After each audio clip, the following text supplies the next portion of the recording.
Hey guys, tonight we're cracking open the surgical kit, not the modern sterile kind, but the bone saws and screaming variety straight from the Middle Ages. Imagine this, you're lying on a crude wooden table in a dimly lit stone chamber. The smell of blood and rot clings to the air. Your only source of light is a flickering candle, and your surgeon, he's a barber by trade.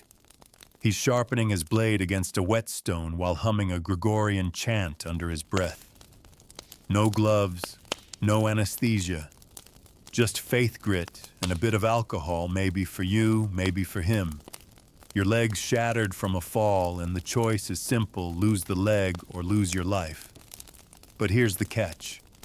There's no guarantee you'll survive the operation either. Between the infection shock and blood loss, you're likely to slip into eternal sleep before the second cut. So before you get comfortable, take a moment to like the video and subscribe, but only if you genuinely enjoy what I do here. Drop your location and local time in the comments. I love seeing where you're tuning in from. Now dim the lights. Maybe turn on a fan for that soft background hum, and let's ease into tonight's journey together. You're no stranger to pain, not in this age. Cuts fester, teeth rot, and childbirth is always a gamble. But when an injury turns gruesome, people turn to the barber surgeon. He's the man with the blades, the leeches, and the iron nerves to slice through flesh while you scream for divine mercy. Surgery in the Middle Ages isn't a science. It's an art form painted in blood. And more often than not, you're the canvas. Let's say your injury is a compound fracture from a fall off your cart. Bone is sticking out, blood's pouring fast, and the local priest has already whispered last rites just in case. You're carried to the town square because, yes, surgeries are sometimes public. Your surgeon's hands are stained from the patient before you, and he'll go right to work without cleaning a thing. There's no pause for sterilization. He's learned from experience, not textbooks. The faster he works, the better your odds of surviving.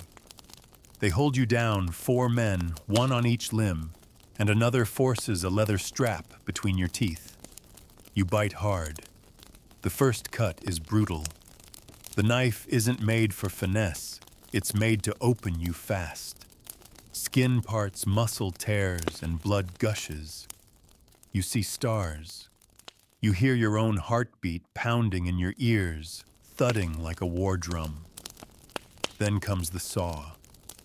That grating, gnashing sound against bone, as if someone's sawing through dry wood. Only it's not wood, it's you. You don't scream, you howl. The sound you make is animal. Your body writhes, but they grip tighter. Midway through the sawing, you lose consciousness. That's often the best-case scenario. When you come to, if you do, your leg's gone. What's left is a bloody stump wrapped in rough linen. If you're lucky, they dipped the cloth in wine to clean it. If you're really lucky, it was strong wine. But the real battle begins now with infection. You don't know what germs are. No one does. But they know that wounds turn black, smell foul, and cause fever. They say it's bad humors or maybe God's punishment. You lie in bed as the stump swells. It's hot to the touch. You burn with fever and mutter nonsense in your sleep. They bring in a priest again. Death hovers like a crow above the rafters. Let's rewind. Surgery wasn't always done by barbers. In big cities or monasteries, there were trained physicians, but even they avoided surgery. Cutting the body was low work, dirty, bloody, and unseemly for a learned man. True physicians diagnosed. They prescribed herbs and humors. But when a limb needed removing or a bladder stone had to come out, they called in the surgeon, often a barber or a craftsman. The line between healing and butchery was thin. Some were gifted, no doubt. They'd developed techniques passed down from Roman texts, Arabic scholars, or battlefield experience. But most were improvisers. They learned on bodies, living or dead. Dissections were rare, even illegal in many places. The church viewed cutting open a corpse as tampering with the sacred vessel of the soul. Still, in secret, monks and curious surgeons sometimes dissected criminals or plague victims under cover of darkness, candles flickering as they whispered their findings. Tools were primitive knives, bone saws, forceps, iron probes. No stainless steel, no antiseptic, just cold metal and hot iron. Yes, hot iron, because cauterization was one of the few ways to stop bleeding.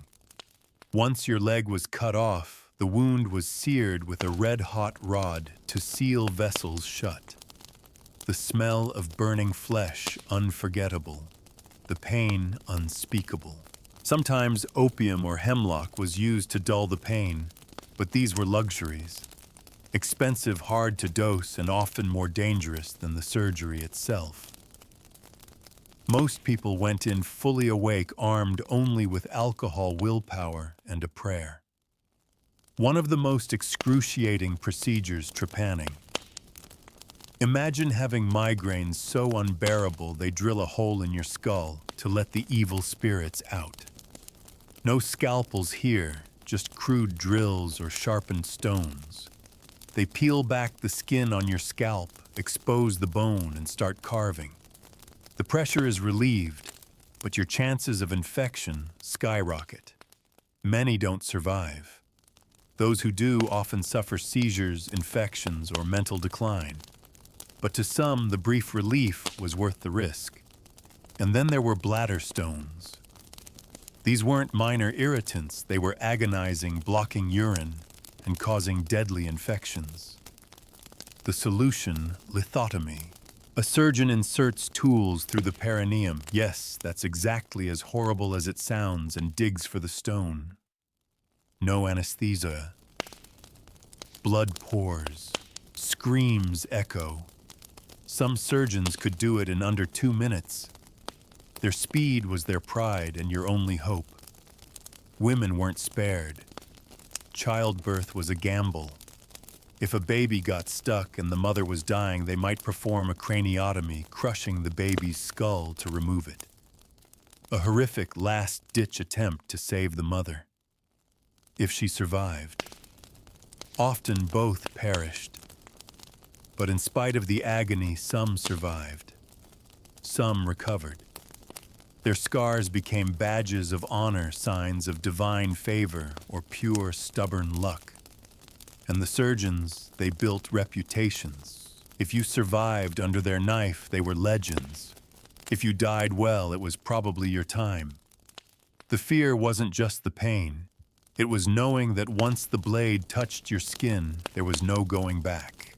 No second chances. No sterile room. No gentle hands. Just a man with a saw and a prayer on his lips. You lie awake at night, feeling a strange ache in your side. You know what that means? It could be a stone, or worse. You whisper a prayer, hoping it goes away, because if it doesn't, you'll be back on that table, biting leather, gripping the edges, waiting for the blade. And this time you might not wake up at all. And still, in your quiet moments, you remember those who did. The man who lost his arm but lived to tell the tale. The woman who survived a broken pelvis thanks to a risky operation. The child whose tumor was cut away and who lived to walk again.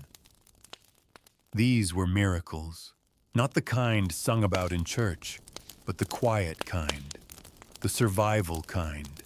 And so you try to sleep. But the image lingers, the table, the saw, the scream. The pain is distant now, just a dull throb, as if your body remembers something your mind wishes it could forget. You're one of the lucky ones if surviving surgery can be called lucky. The stump itches. The skin puckers in odd places. You can't walk, not really. But you're alive, and in the Middle Ages that counts as a win. The surgeon who cut your leg wasn't even from your village. He travels from town to town, a man of many tools and few words. He arrived with a leather roll tied to his saddle, the unmistakable bulge of blades wrapped inside. People whispered when he came, some out of respect, most from fear, because his presence means blood always. And now, with your operation behind you, he's already gone. Off to the next injury, the next infection, the next dying body hoping to beat the odds. You sit near the hearth, bundled in rough wool, listening to the priest chant a healing prayer in Latin. Not that you understand it. The words are foreign, but the rhythm is soothing. It's part of the recovery ritual: incense, muttered blessings, and a few herbal poultices. They bring you yarrow and comfrey to pack against your wound. No one knows why it works, only that it might. In this world, medicine is a patchwork of half-truths, old wives' tales, and ancient texts copied by candlelight. Monks in monasteries hunch over manuscripts preserving the wisdom of Galen, Hippocrates, and Avicenna. They believe in balancing the four humors: blood phlegm, yellow bile, and black bile. Too much of any one, and you're in trouble. Fever, that's hot and wet, too much blood. You'll be bled to restore balance. A cough must be phlegm. Let's warm you up. Melancholy, and that's excess black bile. Nothing a purgative can't fix. And so you are bled again. They open a vein in your forearm and let the blood flow into a shallow dish. You watch it swirl like wine before a feast. It's supposed to help, supposed to make you feel lighter. You don't. But you nod politely, because disagreeing with your healer is dangerous. Bleeding is more than medical, it's spiritual. Illness is often seen as divine punishment. Surgery is not only a battle against physical decay, but also a confrontation with sin. Pain is penance, survival a kind of redemption. And so the more you suffer, the more the priest assures you of your soul's purity. Still, the village whispers behind closed doors. Some say you were cursed. Others say you were saved. Children peek through the shutters, pointing at your stump, fascinated and horrified. You've become a story now, a cautionary tale or a miracle, depending on who tells it. Meanwhile, the town's healer prepares his remedies. He boils roots and powders dried herbs into fine dusts. Some of it works: honey for wounds, garlic for infection, willow bark for pain. But some concoctions are dangerous. Mercury, arsenic, and lead are used too. Not out of cruelty, but out of desperation. They believe in alchemy. They believe in balance. They believe that if poison can cause disease, perhaps it can also cure it. And then there's treacle, a thick, bitter paste made of dozens of ingredients, including viper flesh, opium, cinnamon, and gold leaf. It's prized as a universal antidote. They give you some smeared on a bit of stale bread. It tastes like despair. But they say it might keep infection at bay. So you swallow and pray. Outside your window, life continues. The town butcher sharpens his knives, tools not so different from those used in surgery. His table is cleaner than the one you lay on. Goats bleat in the distance. Church bells toll the hour. And somewhere nearby, someone else groans in pain, calling for the same surgeon who worked on you. You think about teeth. Yours are still mostly intact, though a few ache in the cold. Dental surgery is its own nightmare. There are no fillings, no root canals, just extraction. If a tooth goes bad, they pull it. No numbing, no warning, just pliers and brute strength. Gums tear, roots snap. The pain is lightning. But people line up anyway, because rot spreads fast and jaw infections are lethal. You've heard of a man who had a tumor on his neck removed. They say it was the size of a melon. He lived somehow, but his neck never turned quite right again. His voice changed too lower, raspier, like he swallowed gravel. They say it was a miracle. But when he walks through the square, children still run, because surviving surgery makes you different, marked. And the surgeon, he's not a beloved hero. Not usually. Some fear he's in league with darker powers. His knowledge sets him apart. He knows the insides of men. He's touched organs and stitched flesh. That kind of knowledge is unsettling. Inquisitors sometimes question such men.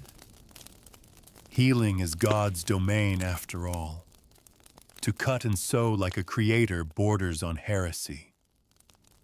But when plague comes, everything changes. You remember the first signs. The coughing, the fever, the black swellings under the arms and groin. People dropped in the streets. Whole households locked their doors from the inside and never came out. In those days, surgery was abandoned. No one wanted to be touched, let alone cut open. The surgeons either fled or died. You didn't get the plague, not yet. But you saw what it did. Bodies stacked like firewood. Surgeons digging mass graves instead of tending wounds. No one cared about tumors or broken bones when pestilence swept through. And even if you had a skilled healer, they couldn't fight what they didn't understand. The scalpel was useless. So were prayers. In the aftermath, everything changed. There were fewer surgeons, fewer monks, fewer teachers. And with that, some knowledge vanished. Techniques, treatments, entire traditions gone in a generation. The survivors clung to what little they remembered. They passed it down through apprenticeships, fathers to sons, mothers to daughters. Now the new surgeon in town is barely 20. His hands shake when he picks up the blade. He tries to hide it. He learned from a man who died last winter. You watch as he treats a boy with a badly broken arm. He talks softly, like a priest. The cut is clean. The boy screams but doesn't thrash. The bandage is tight. For a moment, hope flickers. Maybe things are changing. Maybe the worst is behind you. But at night, you still wake sweating. You still hear the saw in your dreams. And when the wind howls through the shutters, it sounds like screaming. You sit up, heart-pounding, clutching the stump beneath your blanket. You survived. You should be grateful. But in the quiet of the night, you wonder what it cost. You lie back down. The fire is low.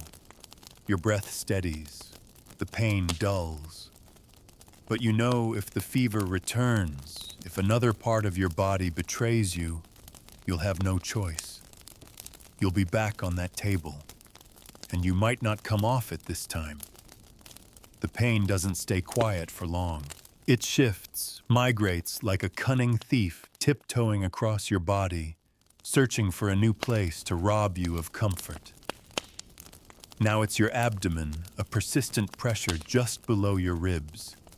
You try to ignore it, press a warm cloth against it, drink broth laced with herbs.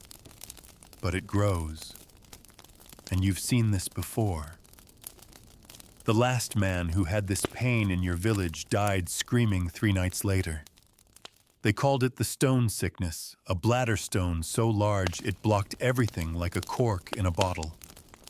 The man couldn't pass urine. His belly swelled. He begged for death before it came. And now you're sure that same agony is crouching in your guts, waiting to strike. There is only one answer, lithotomy. It's a word you never wanted to hear, let alone experience. The procedure is infamous. Not because it's rare, but because it's the stuff of whispered warnings and pale-faced recollections. You've heard the stories, men held down knives between their legs, the surgeon rooting inside with metal hooks, feeling blindly for a jagged stone buried somewhere deep in the body's shadows. It's done without mercy, without sleep, without anything resembling kindness. But you're out of time. You travel to a monastery a half-day's walk away.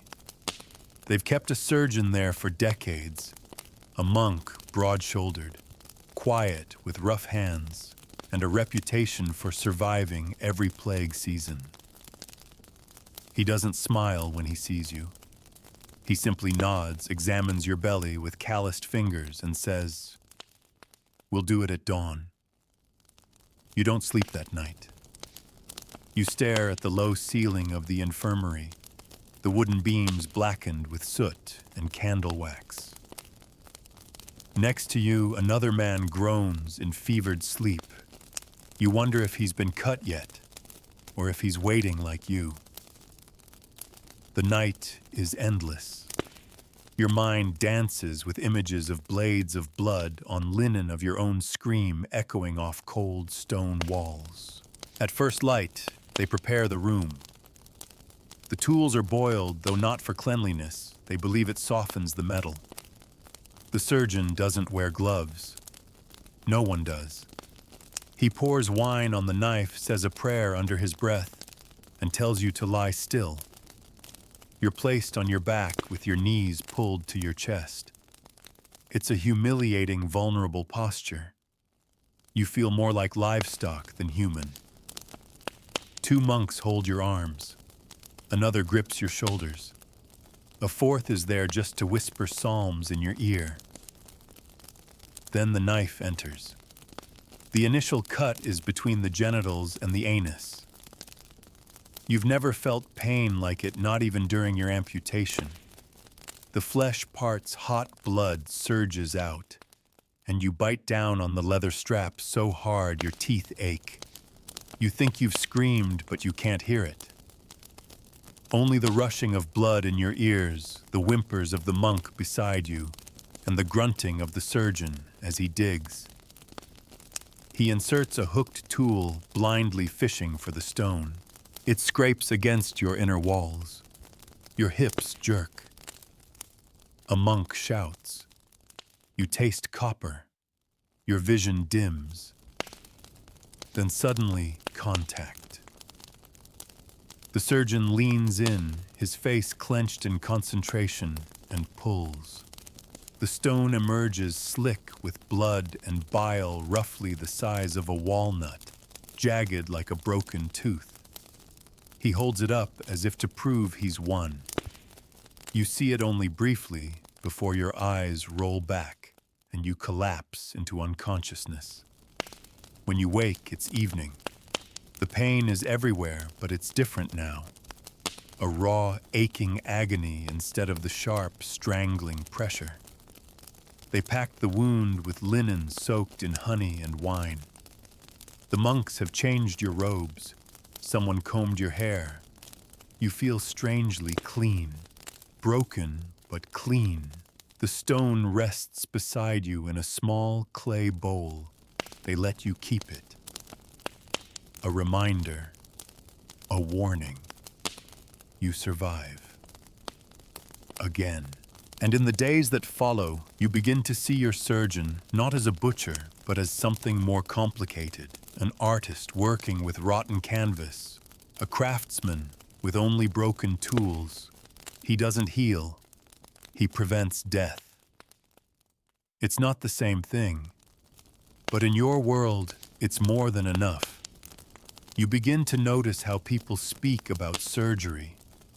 There's awe, yes, but also resentment. People hate needing a surgeon. They hate what it means that their body has failed, that they must submit, that pain is coming. Most would rather die than be cut. But not you, not anymore. You begin to ask questions. How does he know where to cut? How does he tell the difference between a swelling that can be drained and one that must be cut out? The surgeon shrugs. You learn by cutting and by listening to the ones who didn't die. It's a grim apprenticeship, but it fascinates you. You learn that many surgeries were born not from scholars, but from war. On the battlefield, no one has time to read scrolls. Men lose limbs fast, and someone has to make the call. Soldiers are stitched with horsehair, their wounds sealed with pitch or burning oil. It's brutal, but sometimes it works, and those who live tell the tale. In cities, guilds begin to form brotherhoods of barbers and surgeons.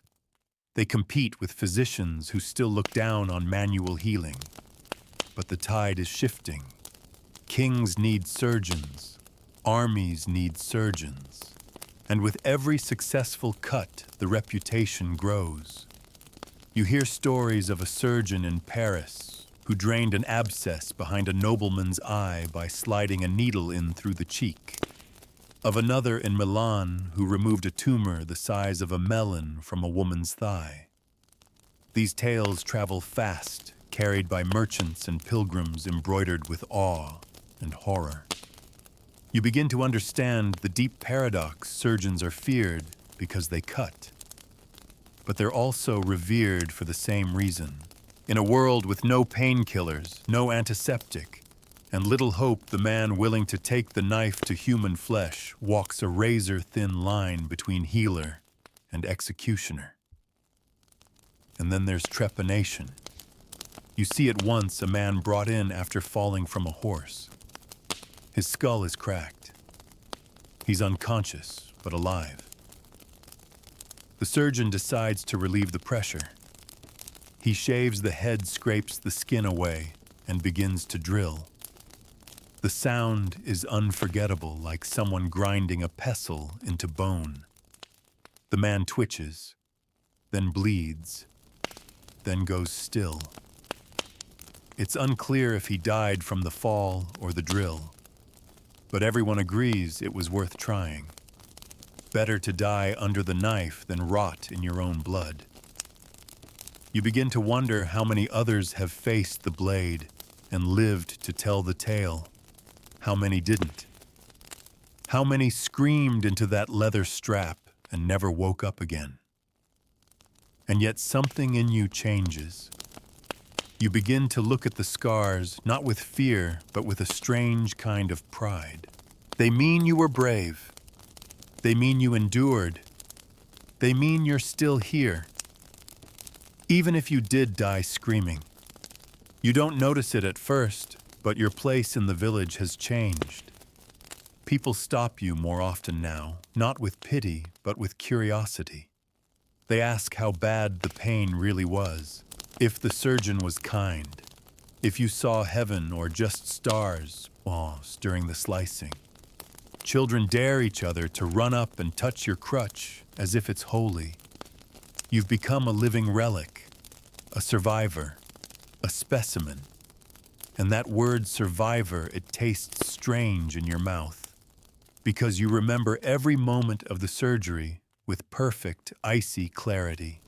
The heat of the blade, the coldness of the surgeon's eyes, the wet slop of your own blood soaking the table beneath you. There's nothing noble about what happened. But here in a world where most people die of toothaches and infected splinters, you're seen as nearly supernatural. Still, you don't feel strong. You feel lucky, haunted. Your sleep is restless. Your dreams clotted with half-remembered screams and the feeling of metal against bone. Even the soft clink of a spoon in a bowl makes your shoulders tense. You wake up at dawn with your heart racing, expecting the surgeon to be standing over you again. He isn't. But the pain is. Recovery in the Middle Ages is slow and unpredictable. There's no clean path from wound to healing, just endless waiting, watching, and hoping. You eat what little you can stomach. The monk offers you broth laced with fennel and poppy. The bitterness curls your tongue. You drink it anyway. Some days the pain dulls. On others, it comes roaring back. You can never be sure if it's the wound, the infection, or your own mind turning against you. You begin to notice how many people around you limp, cough, twitch, or groan with every movement. You start to see it for what it is. This entire world is sick. The young woman who lives near the edge of town walks with a stoop from an old back injury. She had no surgeon, only prayer and bed rest. Her spine healed crooked. The baker's son has a jaw that clicks and locks. He broke it in a fall years ago, and no one dared to touch it. He eats only soft foods and never smiles wide. The cobbler's fingers are twisted from an untreated burn, curled permanently like claws. He works slowly now, muttering to himself as he bends over his shoes. You realize it's not just that people avoid surgery.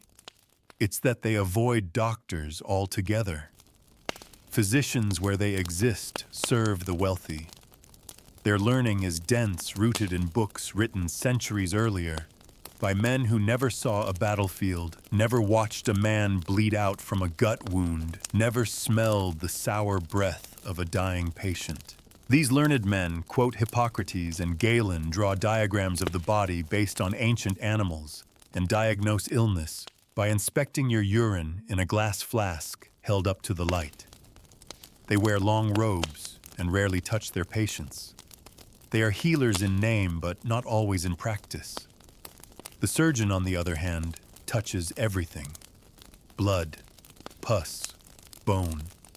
He lives close to death, always dancing with it, trying to stay one step ahead.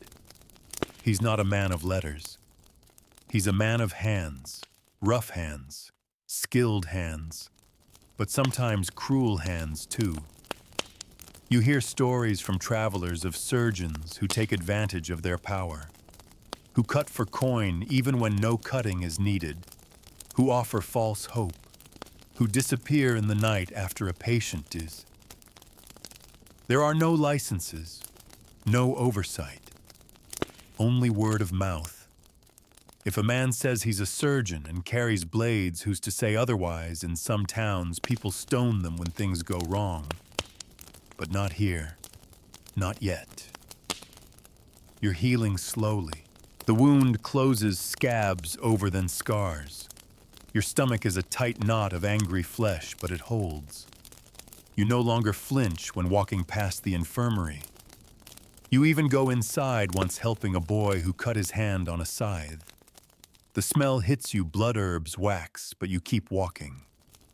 The monk nods. You stay and watch as he cleans the wound, then stitches it with a curved needle and black thread. You don't faint. That's something. Over time, you begin to see the strange rituals behind every procedure. Not just the tools, but the rhythm, the prayer before the cut, the chant after the stitch, the incense lit, not just to mask the stench, but to drive away evil. Every operation is half medicine, half exorcism. You learn that monks believe illness can come from demons, from sins of the flesh, or from bad air carried by foul winds. So they burn rosemary and sage. They draw holy symbols over your wound. They sprinkle blessed salt in the corners of the room. You stop questioning it. After what you've seen, anything that helps even superstition is welcome. Then comes the day when a nobleman arrives. He's not from the village he rides in with a small retinue, his face pale and jaw tight. Word spreads quickly. He has a tumor. No one will say where, but it's large, visible even beneath his tunic. He requests the monk surgeon by name. You're allowed to watch barely from beyond a cloth partition. It's unlike anything you've seen. They shave the area, apply a hot cloth to loosen the skin, and slice. The tumor is a swelling of fat and tissue, and it comes away in clumps. The nobleman moans but doesn't scream. He's given a rag soaked in opium to bite down on. The surgery takes almost an hour. When it's over, the monk is covered in blood, his face as calm as ever. The nobleman faints. His men carry him out. He survives barely. He leaves a week later grateful and with gold in the surgeon's hand. And just like that, the monk is no longer just a village healer. He's spoken of with reverence, even fear. Nobles begin to visit. Letters arrive. People bring their children from miles away to have their wounds stitched, their hernias pushed back, their boils drained. The infirmary grows busy, and you're pulled into it. Not officially, not with a title, but people trust you. You've survived twice. You become the monk's assistant of sorts, cleaning tools, boiling water, fetching linen. He shows you how to make salves, how to find the vein, how to feel for swelling beneath the skin. It's strange work, sacred and revolting all at once. But you feel alive again. Not healed, not whole, but needed. The first time you help in a procedure, it's a simple wound, an infected foot from a thorn. The boy's father grips his shoulders while the monk cuts the pus pocket open. You hold the candle. You don't flinch. You even help bind the foot afterward. The boy whimpers, then thanks you. It's a small thing.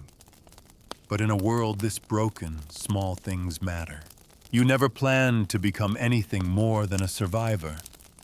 But here you are, fingers stained with blood and herbs, assisting a monk surgeon with a temperament as steady as the stone walls around him. Day by day, he shows you more. He doesn't call it teaching, but that's what it is. He grunts, gestures, nods, and expects you to follow. And somehow you do. You learn how to fold linen for pressure bandages, how to recognize when a fever is coming. You learn that wounds with clear pus may still heal, but black streaks running toward the heart mean death is galloping close behind. You begin to read bodies the way some read books, swollen joints, trembling fingers, the odor of rot hiding in breath or sweat. It's all there if you know how to see it. And you begin to notice what the monk does when no one's watching. He has a hidden shelf of old books written in Latin, Greek, even Arabic. Some he copied himself. Some were smuggled in by pilgrims or merchants. One afternoon you ask him to read from one, and after a long silence he does. Slowly. The words are strange, thick with ancient logic and diagrams of the human body that don't always match what you've seen with your own eyes. Still, the knowledge pulses with power. You feel it. He explains how ancient surgeons believed the liver produced blood, the brain made phlegm, and the stomach fermented bile. It sounds absurd. But then again, what part of your own healing hasn't been absurd? He shows you an old diagram of a womb shaped like a pair of horns. Not accurate, he mutters, but it's what they believed. You ask him what he believes. He doesn't answer. Instead, he lets you make your first incision. It's a minor boil on a woman's shoulder. She's trembling. You're trembling. The knife is heavy in your hand, colder than expected. He guides your fingers. Not too deep, he says, but not timid either.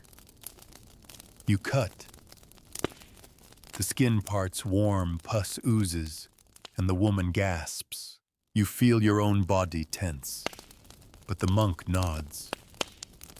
Good. You pack the wound with honey-soaked wool and wrap it tight. The woman leaves with a limp smile and a blessing under her breath. You sit down afterward, shaking. But inside something shifts.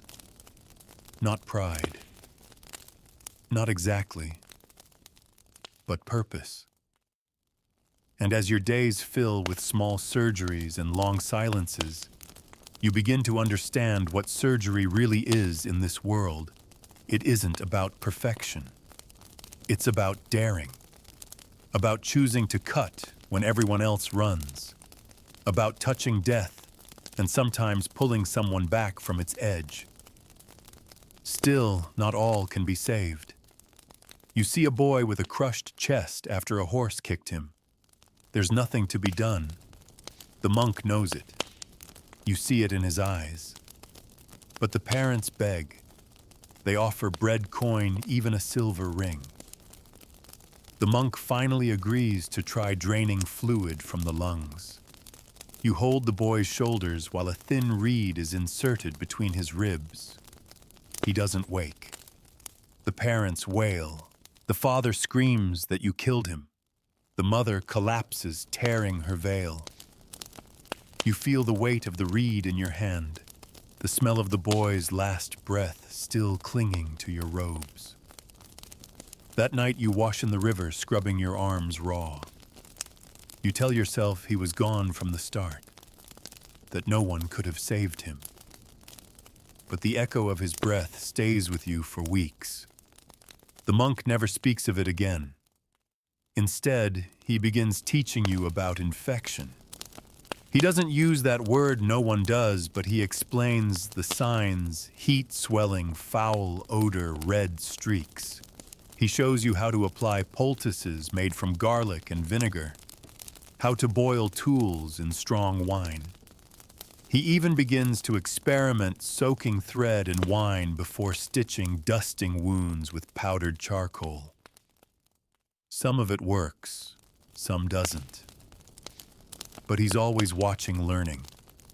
You begin to write things down, scraps of parchment, charcoal notes in the margins of old texts.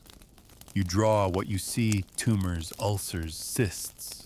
You sketch where veins run, how muscles connect. You begin to build your own book, even though it's crude and full of errors. Still, it's yours.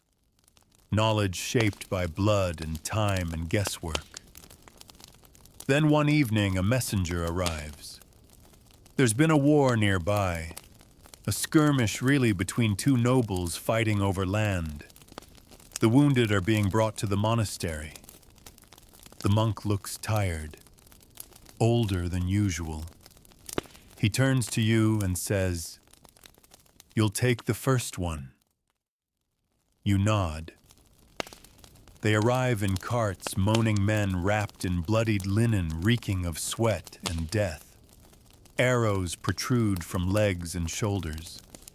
One man has half his face missing the jaw, dangling like a loose shutter. You freeze, but then you move. Because if you don't, someone will die. You clean a wound, cut away a blackened finger, stitch a torn cheek. One man's leg must come off. You can't do it. The monk steps in, saw in hand. The man screams until he doesn't. You hold the stump packet with linen and try not to look at the splinters of bone poking through. That night, the monk gives you a flask of wine. He pours one for himself, too. The silence between you is heavy. Do you think this is what God intended, you ask? He doesn't answer for a long time. Finally, he says, "I think God watches. I think he weeps. And I think he gave us hands so we do something about it." You don't sleep that night. But you don't weep either. Instead, you keep writing. You write about which wounds healed, which didn't. You write about the smell of infection, the color of good blood versus bad. You write about the man whose jaw you stitched and how he smiled afterward, even if crooked.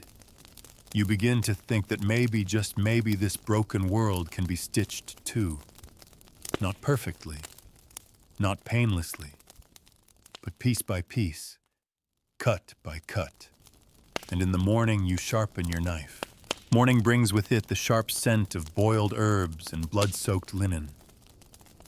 By now it's familiar, too familiar. The infirmary doesn't repulse you like it once did. It envelops you, welcomes you back into its quiet chaos, where screams rise and fall like chants, where pain is language and healing is always halfway. The wounded from the border conflict haven't stopped arriving. Some are delivered in carts lined with straw. Others come leaning on the shoulders of comrades, faces pale and eyes wide with the blank stare of men who've seen too much. You no longer flinch at the sight of exposed bone or shredded flesh. You don't gag at the stink of a festering wound. You simply act. Wash, cut, bind, repeat. Your hands move faster now, more confident. The monk trusts you. He no longer stands over your shoulder with every cut. He steps aside and lets you lead. And so you do. The first case is a soldier with a spear wound to the thigh. He's burning with fever. The puncture is deep and weeping foul pus. You know what that means. The wound must be drained, cleaned, and packed, or the infection will reach the bone, and then it's a death sentence. You slice it open. The pus spurts. He howls, tries to rise, but strong arms hold him down. You flush the cavity with wine, then stuff it with wool soaked in garlic and vinegar. The monk watches, nods once, and moves on to another patient. You feel something bloom in your chest. Not pride, not exactly, but something like belonging. The second is worse. A young boy no older than 14 with an arrow embedded near his collarbone. Removing it is tricky. One wrong move and he'll bleed out in minutes. You've never pulled an arrow before. But the monk is tending to someone with a compound fracture, and no one else is free. So you clean the area, steady your hands, and breathe. You slide the blade down the shaft of the arrow, widening the wound slightly. The boy thrashes, sobbing. You speak softly, telling him to look at the ceiling, to think of home. Then carefully, you grip the shaft with iron tongs and pull. The arrow slips free. So does the blood. It pours fast, bright red. You panic. Press wool to the wound. It's not stopping. A voice in your head shouts, "Cut deeper, find the vessel." But another says, "No, wait." You freeze, caught between instincts you haven't yet mastered. Then the monk is there. He presses a heated iron to the wound. The room fills with the stench of burning flesh. The boy passes out. The bleeding stops. You feel like you've aged 5 years in 5 minutes. You saved him, the monk says quietly. You don't believe him, but you nod.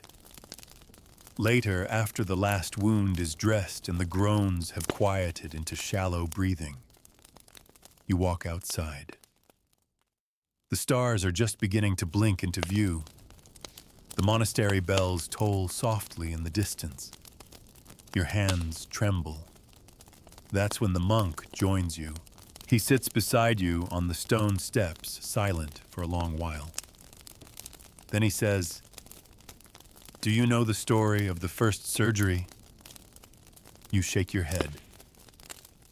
They say it was Asclepius. he begins a mortal taught by gods. He could bring the dead back to life with a blade and a herb. But the gods grew jealous. They struck him down with lightning. You glance at him. He smiles faintly. Every time we cut into someone, we steal something from death. A breath, a heartbeat, a moment. But death keeps score. You ask if he believes it. I believe that every wound we stitch shuts a door death meant to open. That night, sleep doesn't come easily. Not because of fear, but because of thought. You turn the monk's words over in your mind like stones in a pocket. You think about the boy with the arrow, about the girl with the boil you lanced last week, who now walks without pain. About the man whose leg you helped amputate, who now carves spoons to sell in the square. You're not a surgeon. Not yet, but you're becoming something close. And yet outside the walls of the monastery, the world hasn't changed. In nearby towns, surgeons are still mistrusted. People still turn to charms, leeches, and whispered spells before they'll trust a knife. You know of a midwife accused of witchcraft after performing a difficult birth. They said she cursed the child. She said she only cut the umbilical cord too soon. They burned her anyway. Medicine is feared because it dances so near the edge of the unknowable. Pain is divine punishment. Illness is sin. Cutting the body is meddling with the soul. But in this stone infirmary with its bloody linens and fire-warmed iron tools, something different is happening. A quiet revolution. No banners. No declarations. Just two people working with what they have. Carving knowledge from flesh. Stitching experience into memory. Bleeding lessons into every procedure. And then one day, a change comes. The monk begins to cough. At first, it's nothing, a dry rasp. He waves it off. Too much smoke from the fires, he says. But it grows. Deeper. Thicker. You find bloody cloths hidden in his quarters. He pretends not to notice your glance. He keeps working. Keeps cutting. Until one day his hands tremble while stitching. He sets down the needle. I think it's time, he says. You feel the world tilt. He lays out his instruments, cleans them all one final time, wraps them in oiled cloth, places them in the leather roll he's had for decades, and presses it into your hands. You'll keep going, he says. Won't you? You nod, because you have no words. The next morning, he's gone. No funeral. Just a quiet burial behind the monastery under a crooked tree. A wooden cross. No name. You unwrap the leather roll that night. Inside a worn scalpel, a curved needle, a bone-handled probe, and a note. Faded ink. 2 words.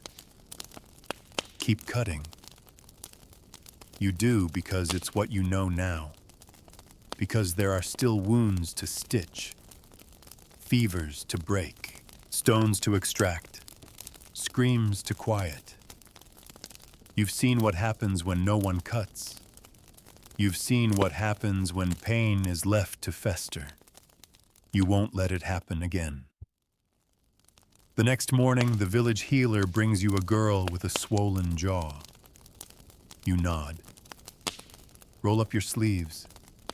Boil water. Light a candle. And begin. The room is still save for the pop and hiss of fire-heated water. You bend over the young girl, her jaw distended, the skin tight and angry.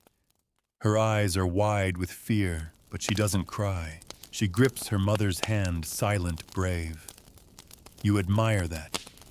You remember your own silence not so long ago when the saw first touched your leg. Sometimes pain doesn't make us scream, it makes us vanish inside ourselves. You touch the swelling gently, hot, pulsing. You've seen this before. An abscess forming near the root of a rotten tooth. Left untreated, it will spread to her throat, choke her breath, poison her blood. You tell her mother what you must do. The woman crosses herself, nods, and whispers something to the Virgin. You clean your blade, the small curved one the monk taught you to favor for precision. The girl tenses.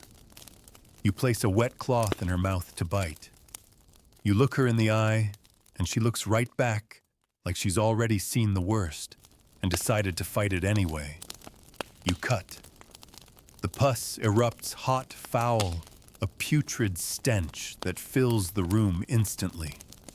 She jerks, but not far. You've done it quickly. The pressure releases. The worst of the pain is already retreating. You clean the wound with vinegar, pack it with soft wool and honey, and bandage her jaw. It's done. The mother weeps, whispering prayers of thanks. The girl lies back exhausted, but alive. You move to the basin and wash your hands.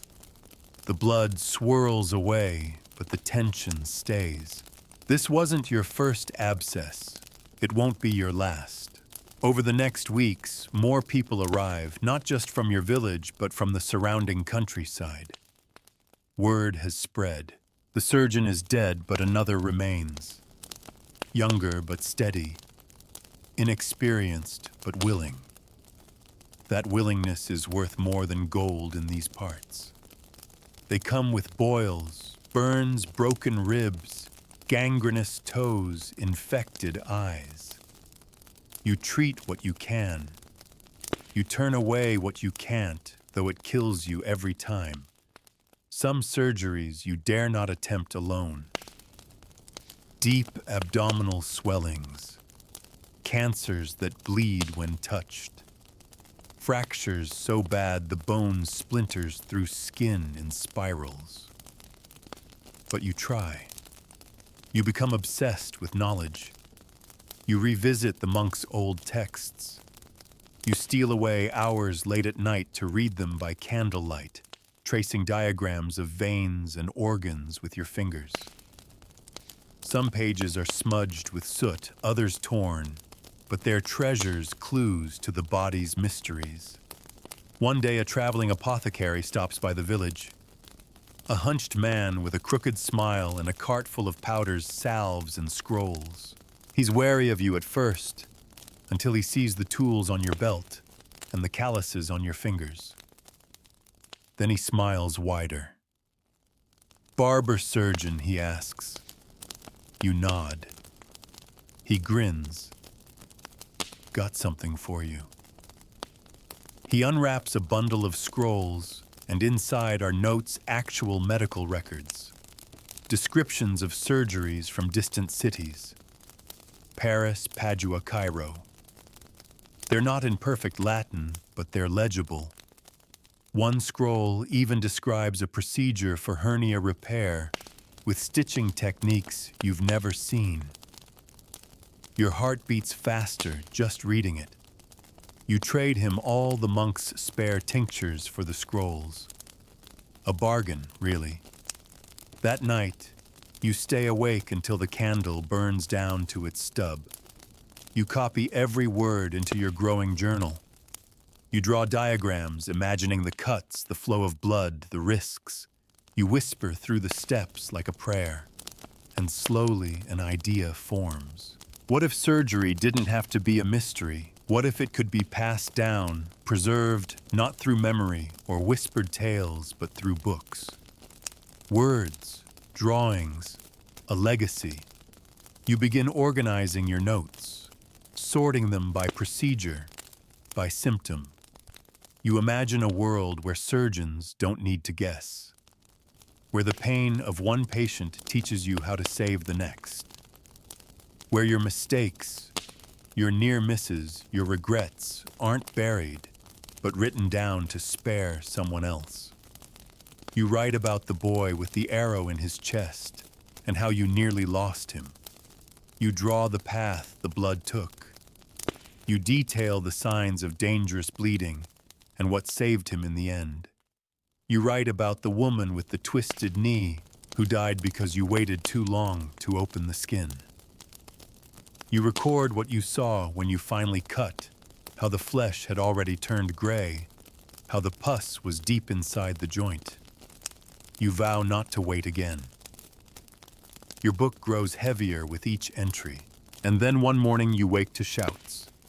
A cart has arrived at the edge of the village. On it lies a man groaning, his body limp, face white as linen. You recognize him not from here but from a nearby town. He's the son of a wealthy merchant, someone important. His thigh is split open, the skin jagged from a horse's hoof. Blood leaks through the bandages like wine from a cracked cask. The wound smells bad already. It's been too long. They beg you to save him. You examine the wound. It's deep. Bone exposed. The tissue black at the edges. You don't hesitate. We cut, you say. You boil the tools, call for clean cloth, and sharpen the saw. They ask for the priest. You tell them there's no time. Either he dies screaming now or quietly later. The amputation is rough. The saw gets stuck midway. You twist it free. The man bellows like an ox. You press on. Your apprentice, yes, you've taken one, faints. You keep going. The leg comes off. You cauterize the stump with red-hot iron. The flesh sears. The smoke rises. He lives, barely. But 2 weeks later, he's still breathing. The wound is clean. His family offers you money. You refuse. Instead, you ask for books. They return weeks later with 2 leather-bound tomes, dense with diagrams and Latin annotations.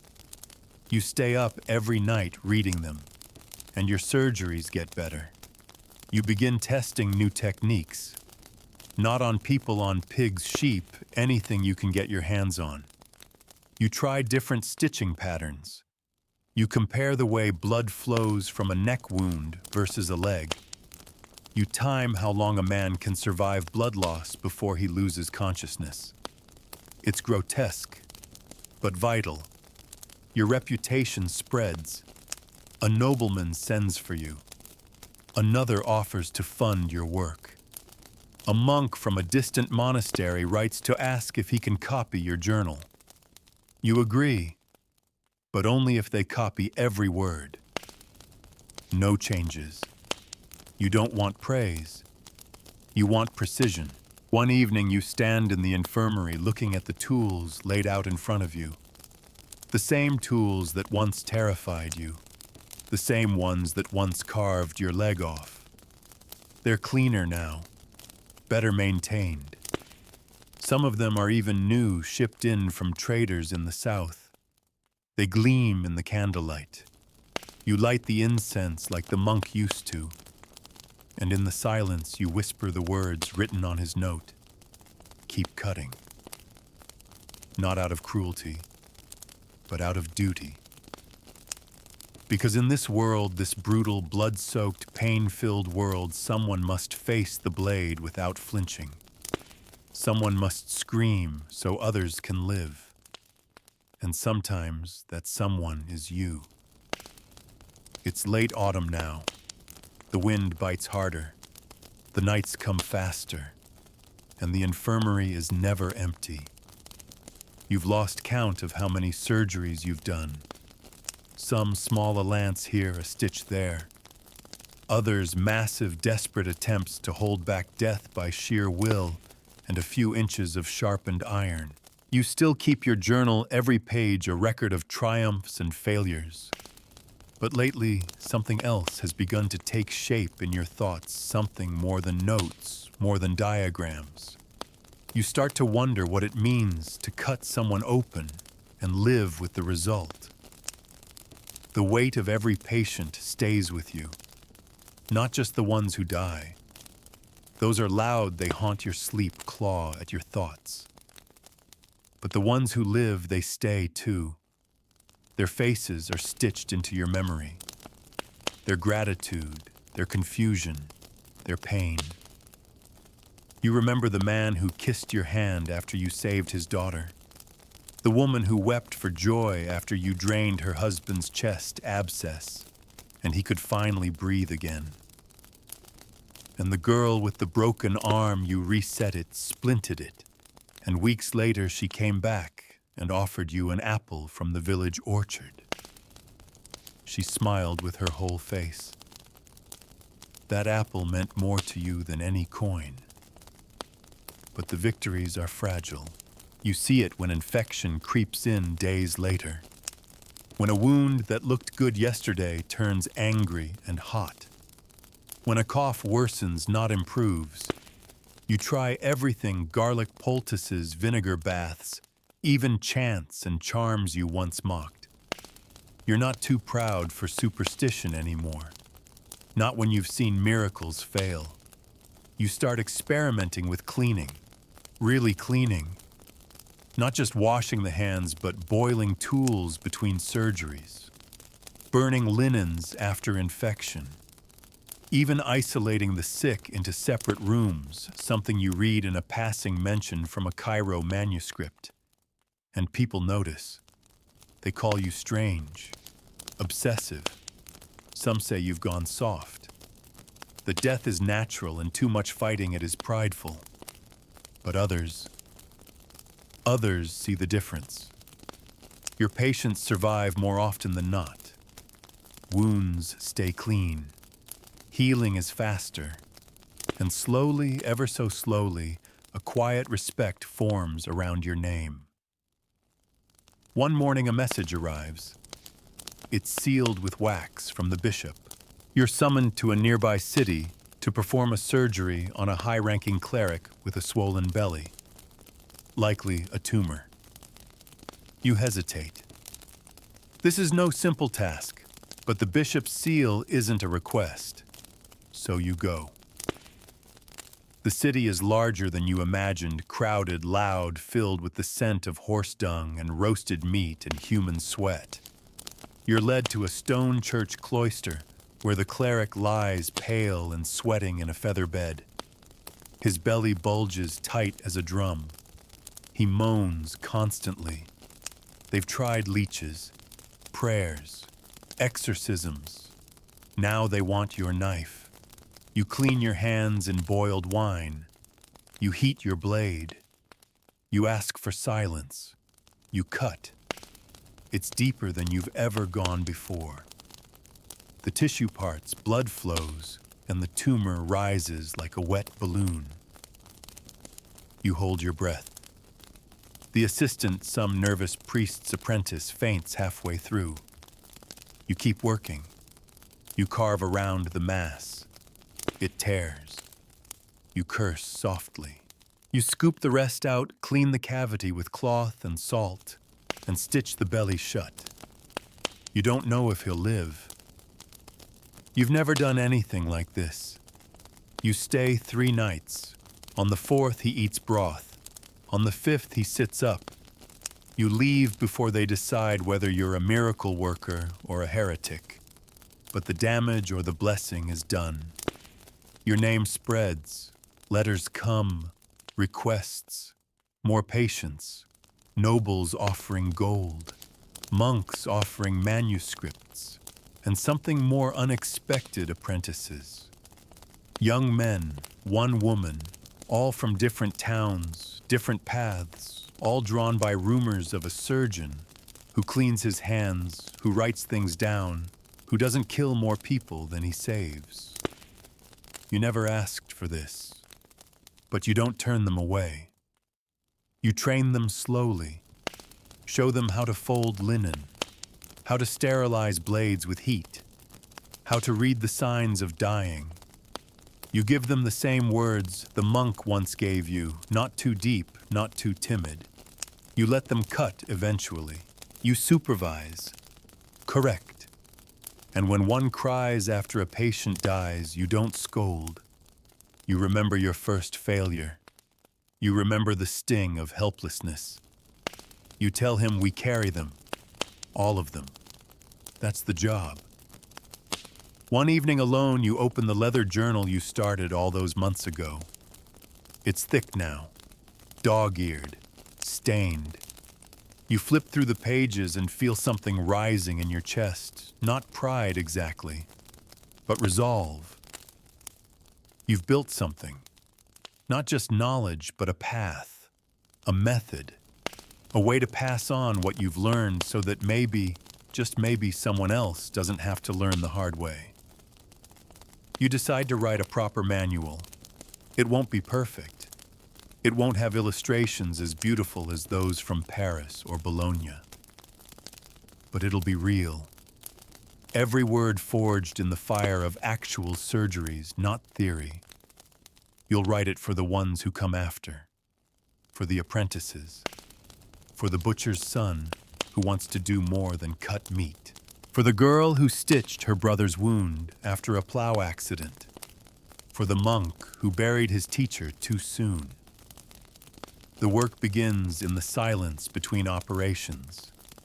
You start with what you know best, amputation, then trepanation, abscess lancing, wound care, fever management.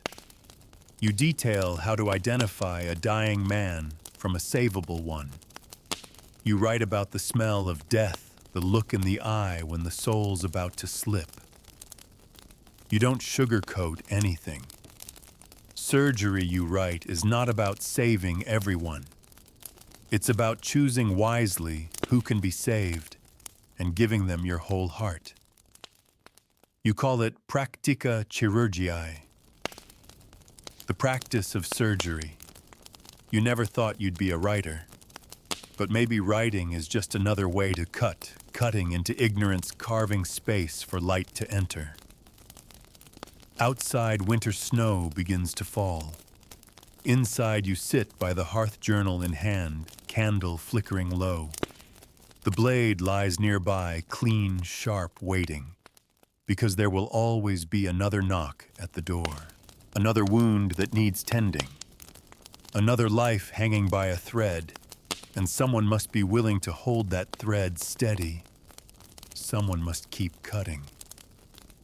The snow thickens and drifts outside the infirmary, muffling footsteps, softening the hard edges of winter. Inside, however, the world remains sharp. Sharp blades, sharp pain, sharp choices. Your apprentices have taken to calling you master, though you correct them each time. You're not a master.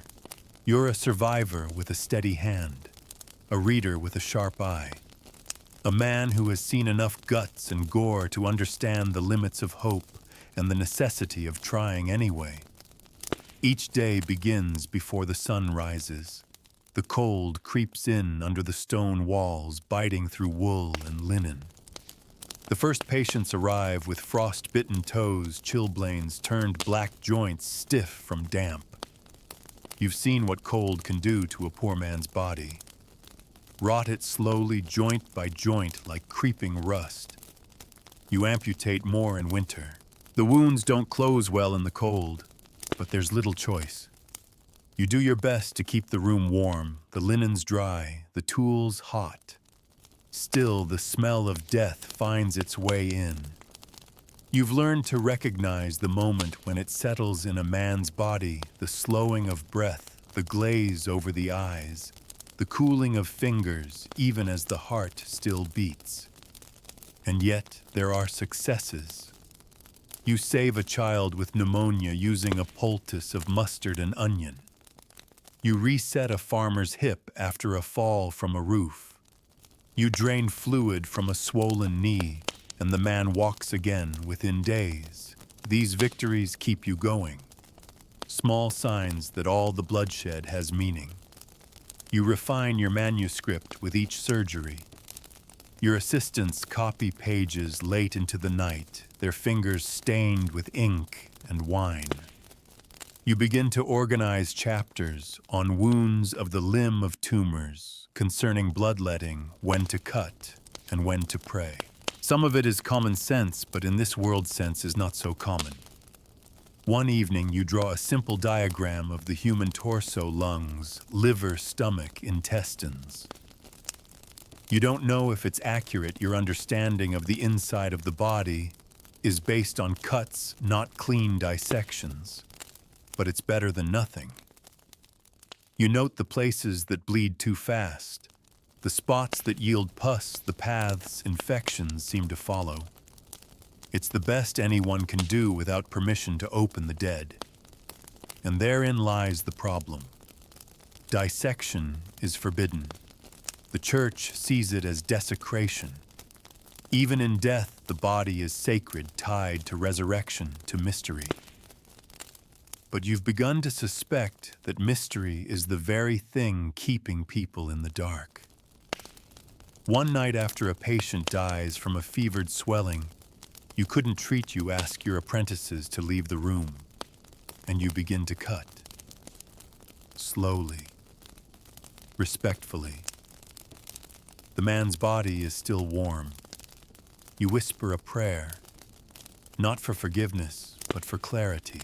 You open the abdomen, and the smell hits you like a fist, sweet and foul, the scent of rot and secrets. You gag, press your sleeve to your face, and keep going. The organs are strange, slippery, not where you expected them to be. You make notes, draw sketches by candlelight. The stomach is smaller than you thought, the liver massive. The intestines like ropes coiled inside him. You don't do it for curiosity. You do it because someone has to. When you finish, you sew him shut with black thread and bury him yourself. No one asks what took so long. No one dares. But from that moment on, something changes in you. You begin to understand that surgery is not just about stopping death. It's about understanding the body itself, where pain starts, how illness spreads, what lies beneath the skin. You start asking questions no one else dares ask, and you begin to see things differently. You notice that people with swollen legs often have problems in their gut.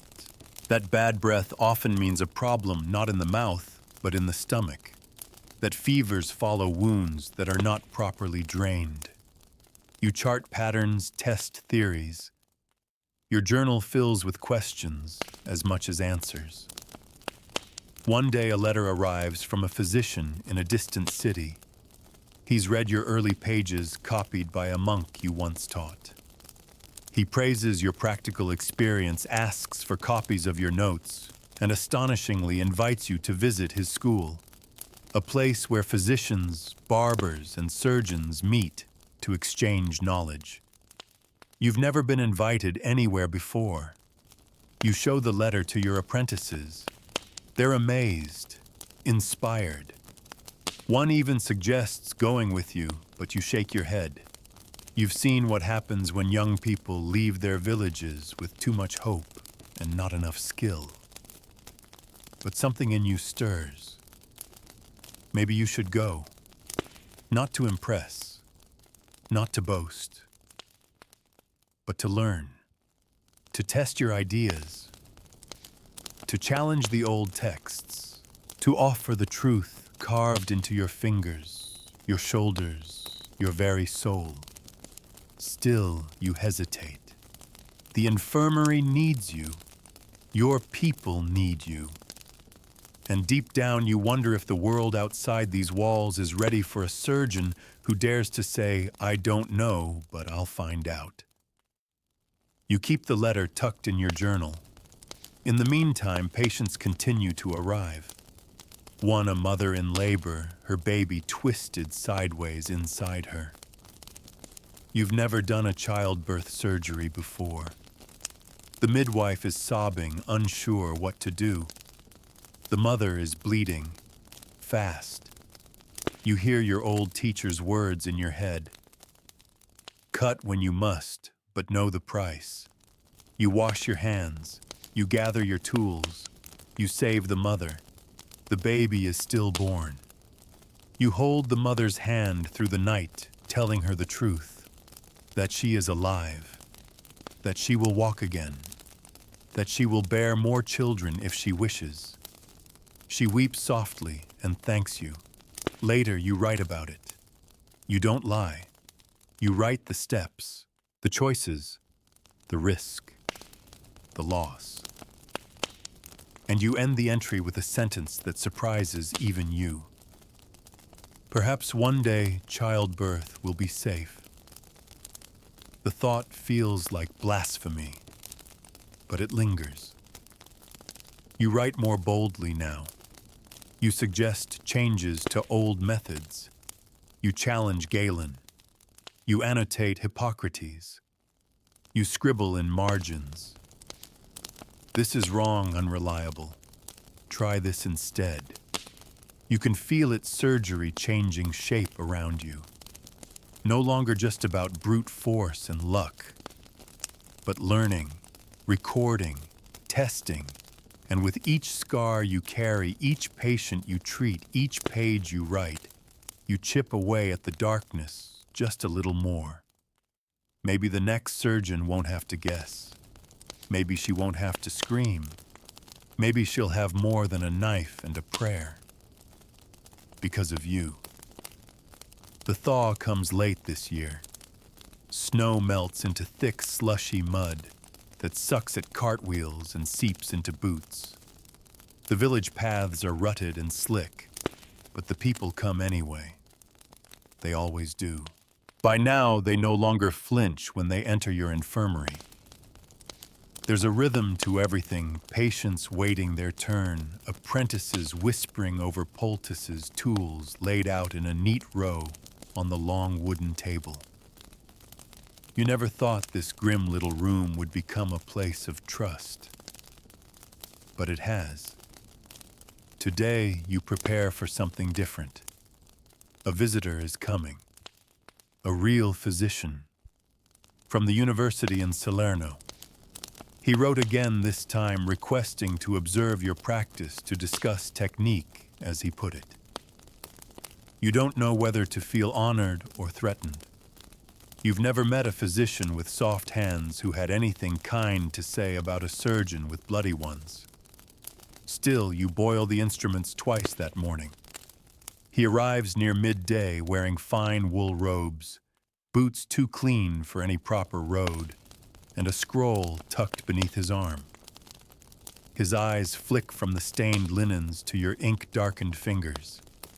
He nods politely, so he says, stepping inside and surveying the room, "This is where all the screaming happens." You smile thinly. "Only when I do it wrong." He snorts, almost a laugh. You show him your notes, your tools, your patience.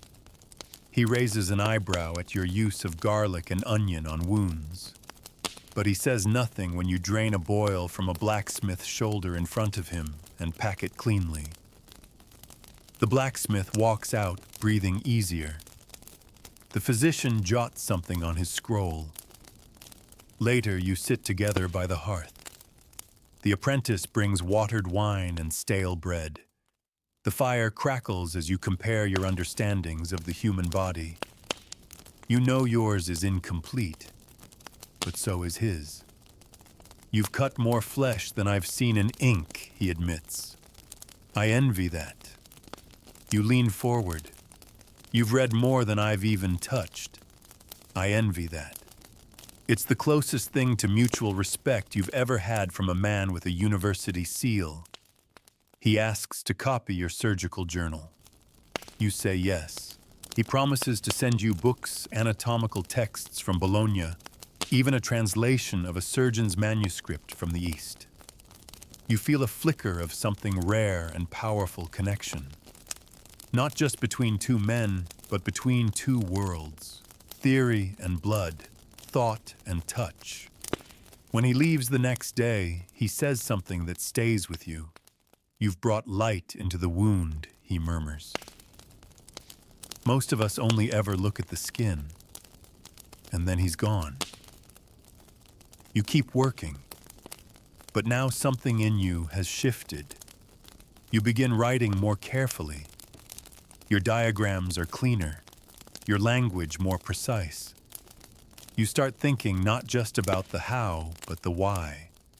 Why does pus that smells sweet lead to death more often than foul-smelling pus?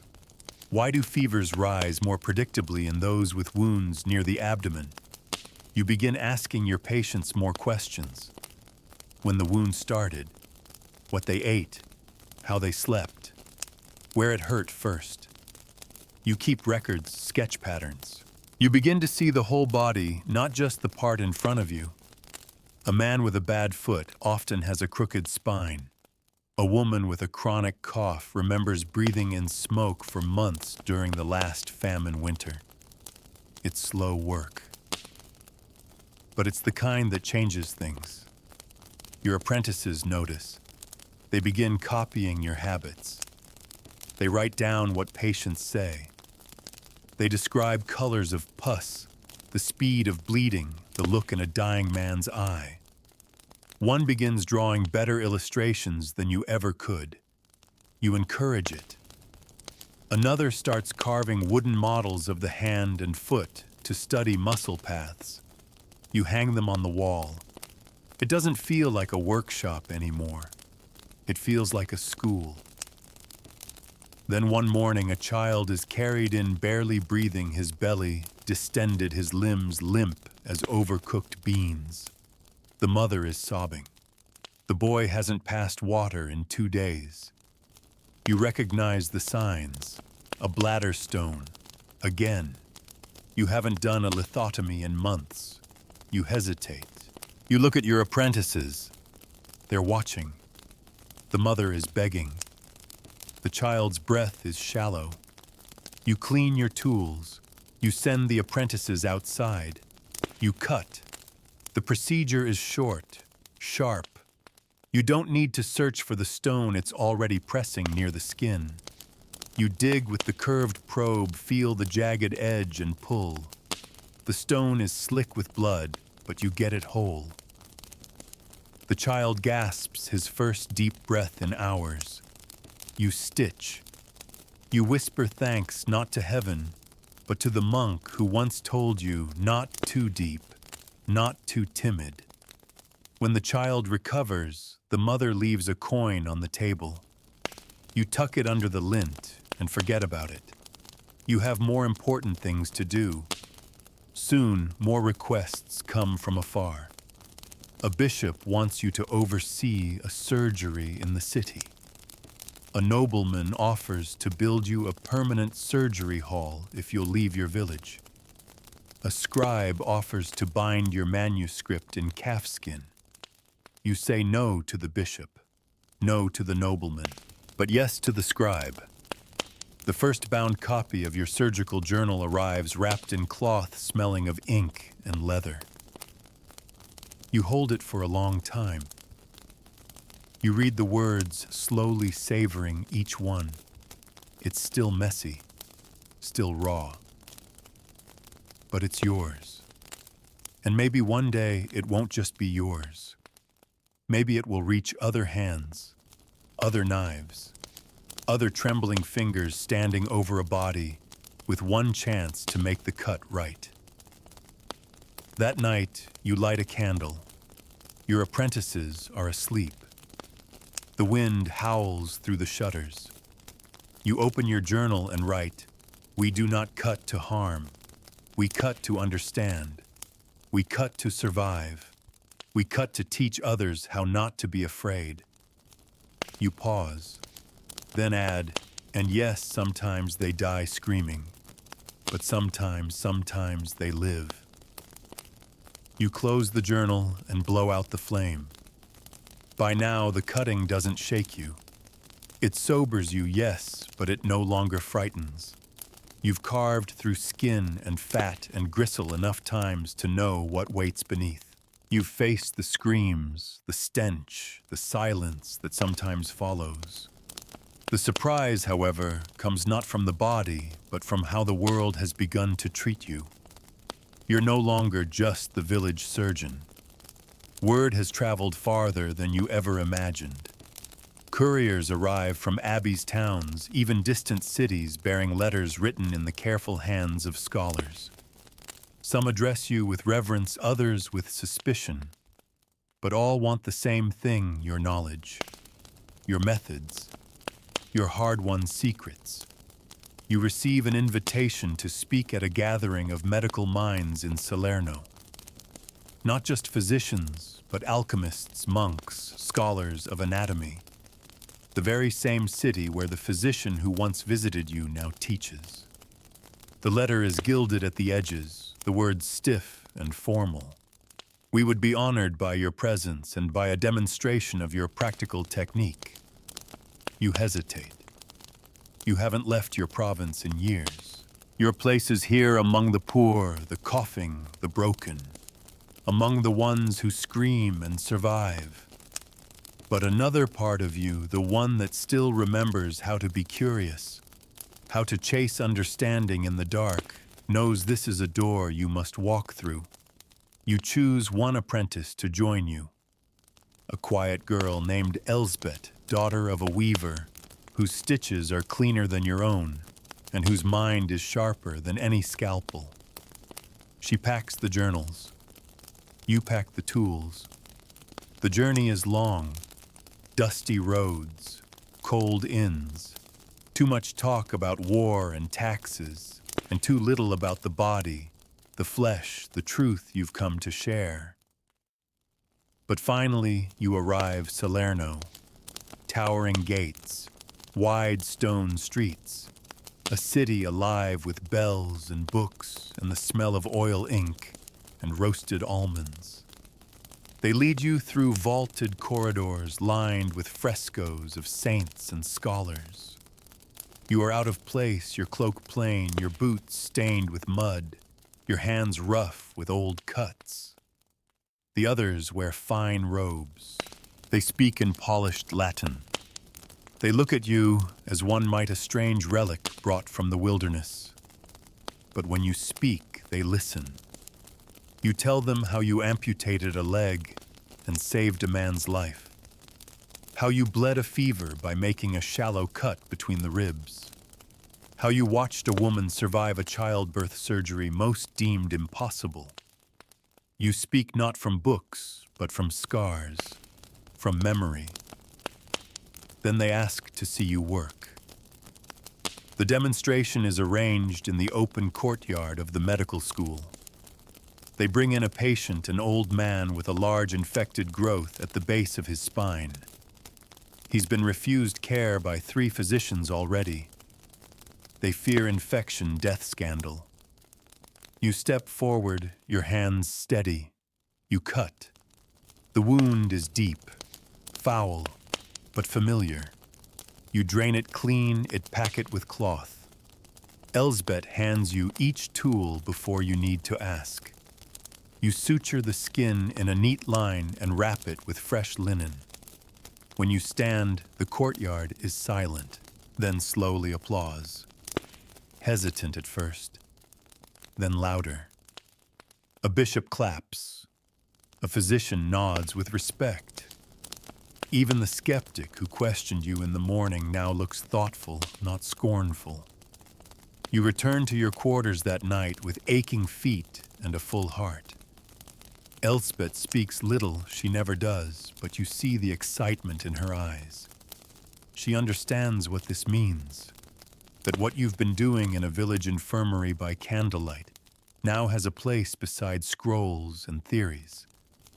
Not instead of, but alongside. The next day, you're invited to speak to students. Real students, young, eager, terrified of blood, but hungry for knowledge. You lay your tools out on the table and teach them what you know. Not just the methods, but the instincts. You must feel the wound, you say, not just see it.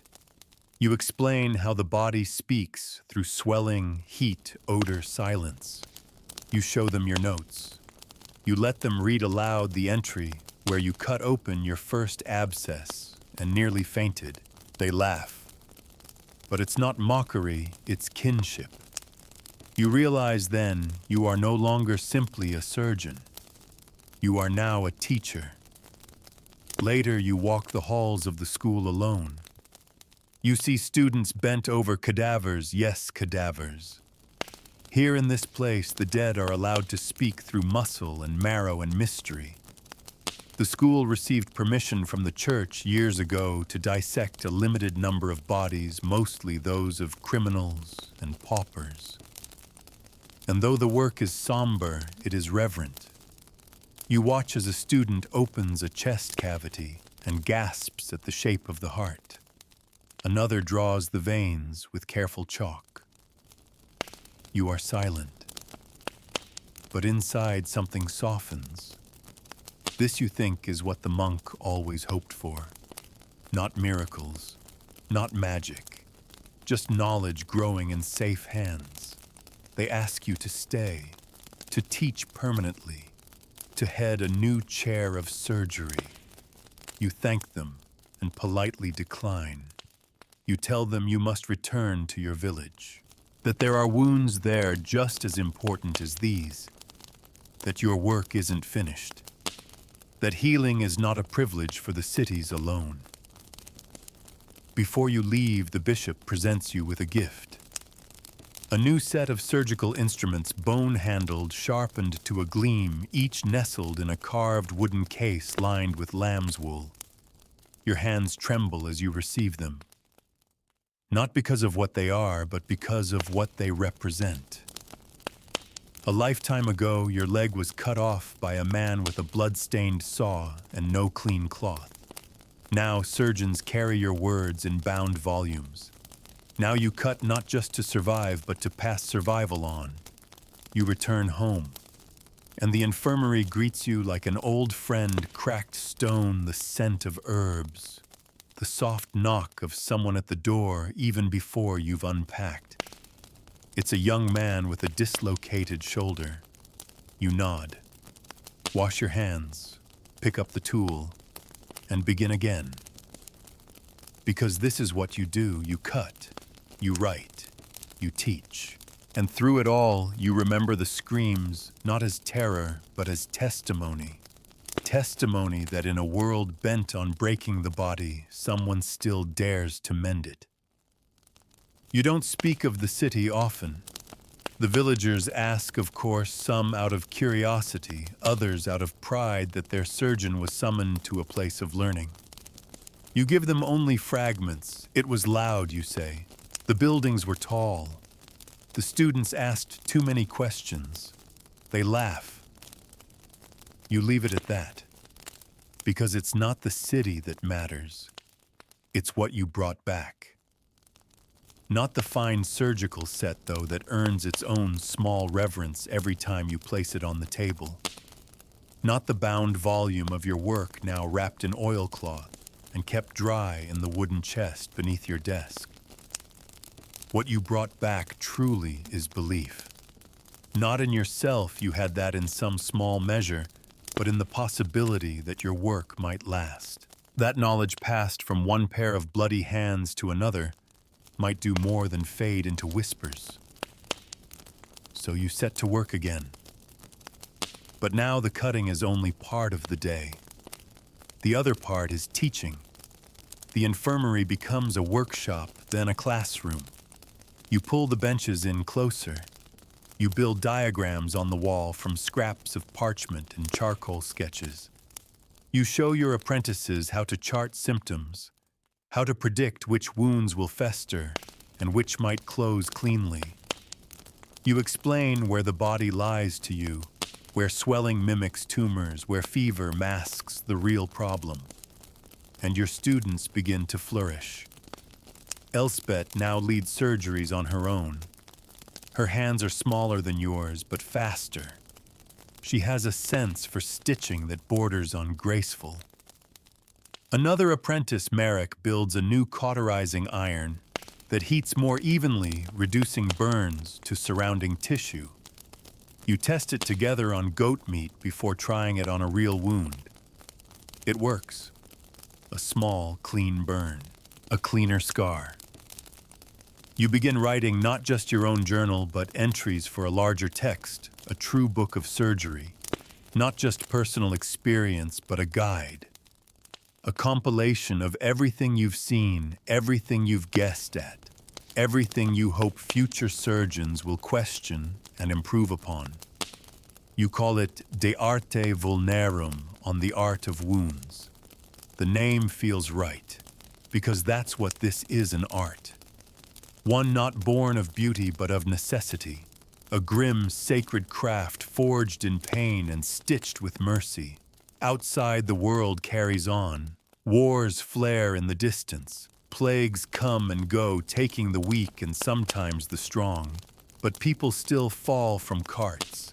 They still cut their hands on blades. They still cough until blood splashes their lips. There is always need, and always someone knocking at your door. One day a soldier stumbles in with a deep wound to his abdomen. You know by the smell alone that he's already dying. The intestine has been torn. The wound is seeping something foul, something your notes would describe as putrid and thick like barley left too long in the sun. Still, he begs you to try. You look him in the eye. You tell him the truth. He nods. So you cut. You've never stitched intestine before. You've read about it once in a translated scroll from the East, but never seen it done. You clean the wound. You boil the tools. You work slowly, stitch by stitch, fold by fold. The soldier groans but does not cry out. When it's over, you wait. 1 day, 2, 3.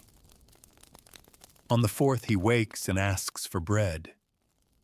You almost don't believe it. But it's real. You write the procedure down in detail. The technique, the angle, the number of stitches. You draw the sutures, mark the thread's course. You call the entry simply "on repairing the gut." You underline it in red. This changes things. More patients come. Some from across the valley, some from towns you've never visited. They bring problems.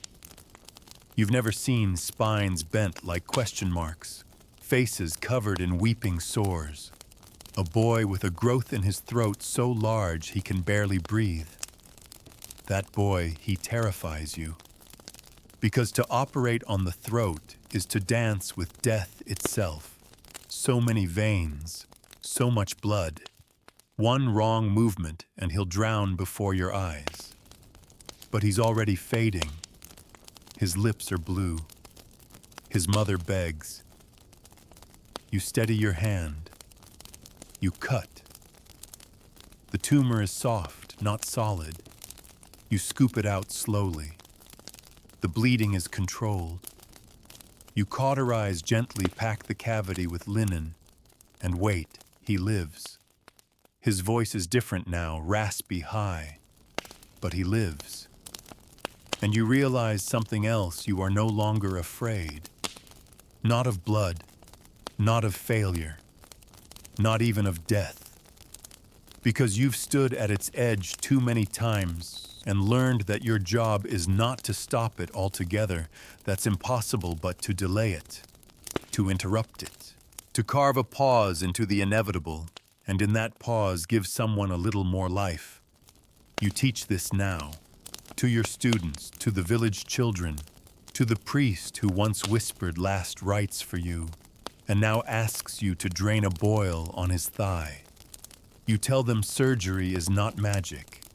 It is not violence. It is faith. Faith in the body's ability to recover. Faith in your hands. Faith that pain, however brutal, is sometimes the only road back to life. You keep cutting, but now you do it surrounded by others, a team, a community, people who know your scars, your stories, your steady breath as you lean over a body and decide once again to try. You sleep less, but when you do, your dreams no longer end in screams. Sometimes they end in silence. The good kind. The kind where a wound closes, where a fever breaks, where a mother holds her child after a brush with death and thanks you not with words, but with a look. That look carries more weight than all the coins in the world. And you wake, wash your hands, and begin again. Because healing isn't a goal, it's a rhythm. And you've found yours. The seasons turn again. The earth softens. Flowers push through last year's bones. Children play in the fields beyond the village wall. Their laughter a sound you almost don't recognize anymore, light, unburdened, untouched by blood or stitches, or the careful, quiet dread that lives in every corner of the infirmary. You're not the same man who lay screaming on the surgeon's table all those years ago. That version of you was broken open and reshaped, not just by the blade, but by everything that came after. The pain, the learning, the endless hands reaching out for help. And now you are the hand they reach for. You rise before dawn most days, not because you must, but because there's work to be done. Notes to finish, bandages to roll, students to teach, and always someone at the door with a wound, a swelling a question or a prayer. Some ask if you tire of it. Of course you do, but you know what happens when there's no one willing to cut. You've seen it, limbs blackened with rot, mothers dying in childbirth, young men choking on abscesses because no one dared reach in and pull out the poison. That's what waits when surgeons disappear, silence, fear, decay. You've begun sending your students out now, not to follow you, but to replace you. Elsbeth has gone off to a nearby town where no healer has stayed longer than a season. You gave her your old leather roll of tools. She wept, but she didn't refuse. She walked away tall, her jaw set, her hair tied back the way you always taught, out of the eyes, out of the blood. Merrick has gone south to serve near the salt marshes, where strange fevers breed and wounds fester faster. He writes to you once a month. His handwriting is awful, but his updates are precise. 2 amputations last week. Both lived. Tried vinegar cautery. Slower but less burn damage. Will refine. You read his letters with pride, then copy his findings into the margins of your book. De arte vulnerum is no longer yours alone. It breathes now. It grows. Ink from many hands. Blood from many patients. Sometimes strangers send additions. A recipe for a numbing salve from a healer near Toulouse. A sketch of a new bone saw from a surgeon in Genoa. A letter written in Latin so elegant you know it came from someone educated far beyond your station, but still they refer to you as teacher. You never expected this. You never wanted this. But now that it's here, you tend to it as you would any wound. Gently, deliberately, with respect. The infirmary has changed too. It's been expanded walls pushed outward, windows widened, an extra hearth installed to fight off winter damp. There's a storeroom now for bandages and dried herbs. A locked cabinet for stronger medicines, opium, hemlock, mandrake root. You still ration them carefully. Pain is pain, but too much mercy can kill just as surely as neglect. You also added something that didn't exist before. A quiet room, no fire, no light. Just a bed and clean sheets. It's where people go when there's nothing more to be done. When the cut would cause more suffering than it would solve. You sit with them, sometimes for hours, sometimes just long enough to hold a hand to hear a final breath. You don't look away anymore. You don't flinch. Because surgery taught you something few people understand. Death is not always the enemy. Sometimes it's the most honest healer of all. You write that down. You begin a new section in your book on dying well. Not to rush it, not to invite it, but to recognize when it has come and to meet it with grace, with dignity, without fear. Some will scoff at that. Let them. They don't know what it is to hold the weight of another person's life in their hands, to cut the skin and hope that the next heartbeat means you did something right. But you do, and so you write. Your manuscript now fills 3 bound volumes copied in triplicate. One set stays with you. One is sent to Salerno. The third is kept safe in a monastery you've never visited, entrusted to scribes who understand its worth. And still you cut. Fewer major surgeries. Now your hands have begun to stiffen in the mornings. Your breath shortens when the work is long, but you still treat fevers, lance boils, stitch cuts. You train the new apprentices with the same words the monk once gave you. Not too deep, not too timid. You tell them how to read the body's stories, the bruises that don't match the tale, the cough that hides a deeper sorrow, the wound that doesn't heal because the heart has already given up. You teach them to listen, not just slice, to speak gently, to leave space for silence. Because you've learned that sometimes a hand on the shoulder is worth more than all the stitches in the world.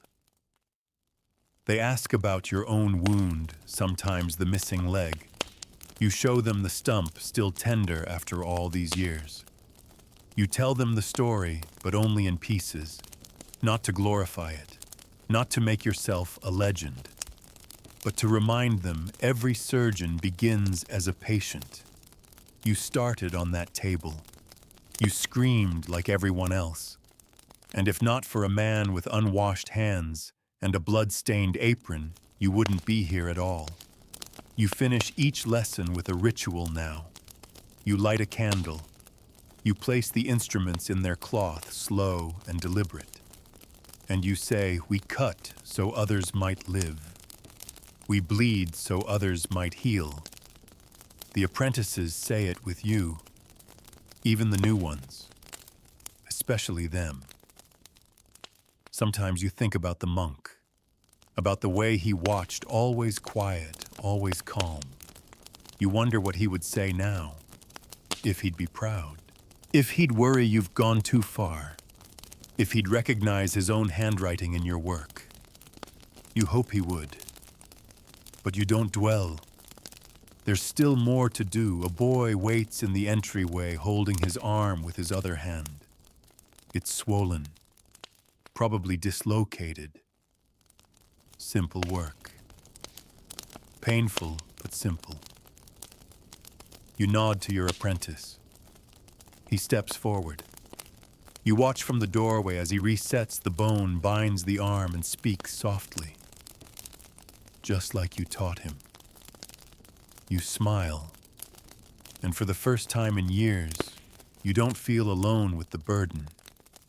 You feel surrounded, not by screams, but by hands that know what to do next. The village feels smaller now, not because it's changed, but because you have. You know every face here, every scar, every limp. Every cough that started as a tickle and ended as a silence. You've touched hundreds of bodies, held their hands cleaned, their blood braced their flailing limbs as pain racked them from the inside out. You've seen them at their most broken, and somehow that makes you love them more. Even the ones who grumble, even the ones who refuse treatment until it's almost too late. Even the ones who run from you until pain forces them to crawl back. You understand it now.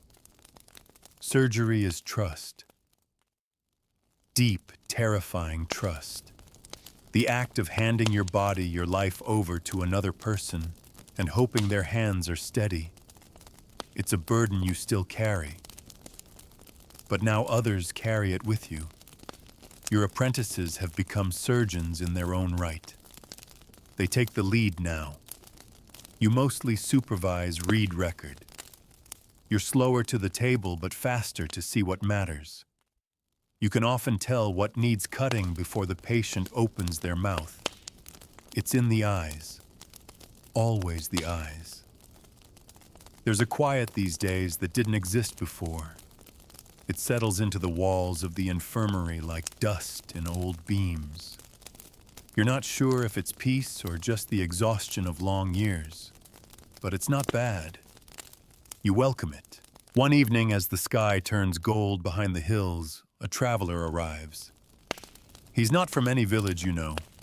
Well-dressed, older, with a cane and a scar that twists from his neck to his collarbone. He asks for you by name. You meet him in the courtyard under the hanging ivy. "I read your book," he says simply. You blink. "My students read it too. In Montpellier, in Paris. Even Bologna, I'm told." You sit across from him. He reaches into his satchel and draws out a thick, worn copy of De Arte Vulnerum. You recognize the cover. Not your original hand, but a clean copy bound in soft hide, the title inked in gold. The man lays it in your lap with reverence. "You gave us something," he says, "something none of the others ever dared." You run your hand along the edge of the pages. The binding creaks faintly. Inside your words remain some unchanged, some now expanded, footnoted, questioned, translated. Margins are full of new writing ideas added by others. Your voice still there, but no longer alone. "I'm not a scholar," you murmur. "Exactly," the man replies. You weren't guessing. He tells you about the lectures where your cases are read aloud, where students argue over your incisions, your methods. He tells you that surgeons in training now practice on pigs and cadavers, that cauterizing is being replaced with thread and ligatures, that infection is better understood, that some say you started a movement without ever leaving your patch of mud and stone. You sit quietly for a long time. Finally, you ask him a question. "Do they still die screaming?" He doesn't hesitate. "Sometimes," he says, "but more of them live long enough to thank us." That night, you sit by the fire journal, open candle flickering low. You think back over it all, the first time you held a blade shaking. The first scream that made you question everything. The monk, the saw, the wound that became your path. You write one last entry, not a case, not a technique, just a memory. "Today I saw my work in another's hands. Today I heard that something I wrote saved a stranger's life. I never meant to become anything. I only meant to try." You close the journal. The next day, there's a boy with a splintered knee, a woman with a festering hand, and a cart driver with a cough so deep it rattles his ribs. You treat them all. At dusk, your students ask you to rest. You nod, but you don't stop. You sit with the driver, listen to the lungs, taste the bitter edge of infection on his breath. You mix herbs. You write his name in your new ledger. Not your own journal anymore. This one belongs to the whole infirmary now. The work continues, even as your back aches, even as your hands tire. But something is different. You are no longer alone in the cutting or the consequences. There are others now, people who carry your tools, your knowledge, your courage. And you've learned that the worst part of surgery isn't the pain or the blood or the long recovery. It's the silence that comes when no one is willing to act. You broke that silence. You filled it with screams, yes, but also with healing, with answers, with questions that may not be solved in your lifetime, but will be solved one careful cut at a time.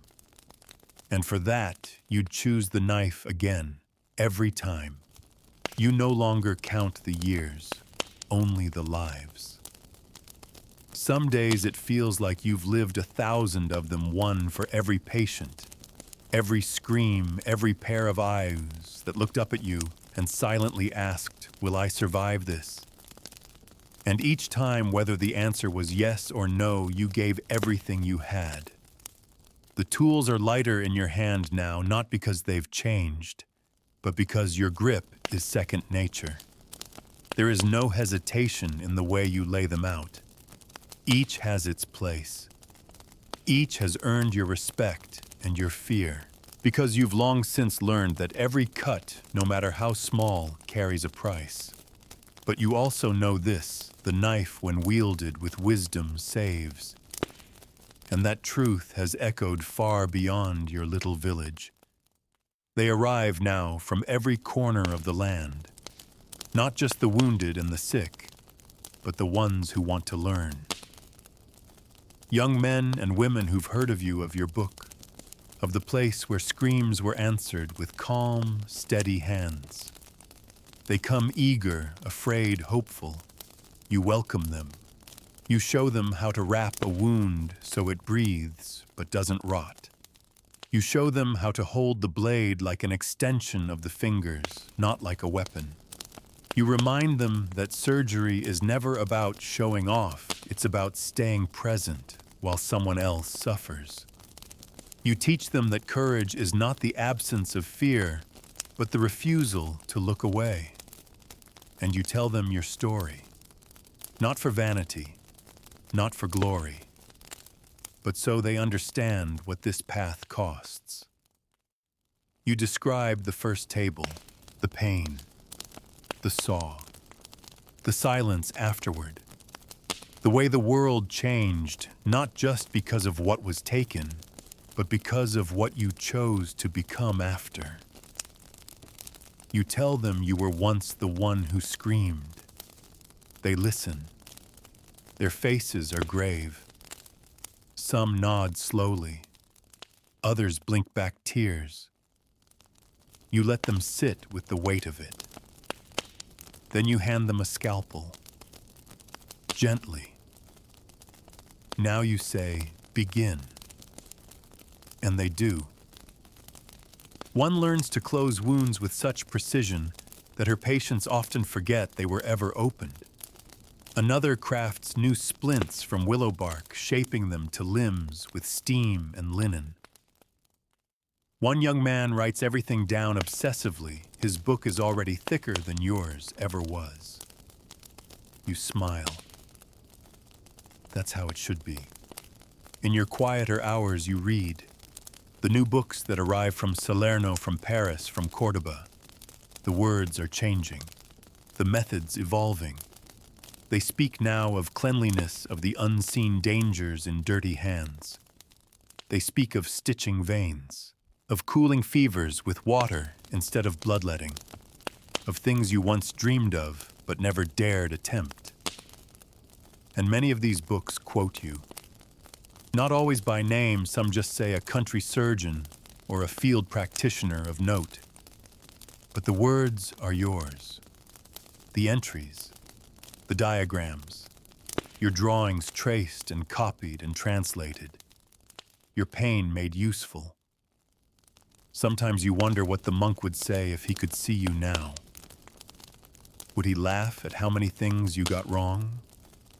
Would he nod quietly and go back to folding linen, or maybe, just maybe, he'd whisper, "You did well."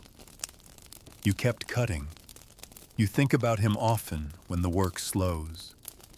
You think about the boy with the bladder stone, the soldier with the torn gut, the woman who held your hand after you saved her only child. You think about the ones you lost. There were many, too many. Their names are etched into your bones even if no one else remembers. You've kept every journal, every note, and now you're binding them together one last time. You write a final preface. To whoever holds this book next, know that surgery is not bravery. It is responsibility. These pages are soaked in pain, but also in love, and in the belief that the human body, though fragile, is worth saving even when it screams, especially then. The sun sets slower now.